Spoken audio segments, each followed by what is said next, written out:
Hello नमस्कार, कैसे हैं आप सब। जी आ गया एक और बहुत ही बड़ा खबर अक्षरा सिंह जी का। जी हाँ, अक्षरा सिंह जी का कल एक गाना रिलीज हो रहा है।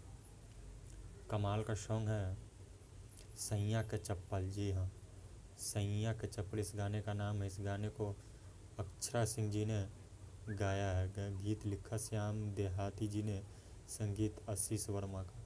काफ़ी ज़्यादा बवाल सॉन्ग होने वाला है कल सुबह 7 बजे। जी हाँ, ग्लोबल म्यूजिक भोजपुरी जंक्शन पे। जी हाँ, ग्लोबल म्यूजिक भोजपुरी जंक्शन पे कल ये गाना आ रहा है अक्षरा सिंह जी का।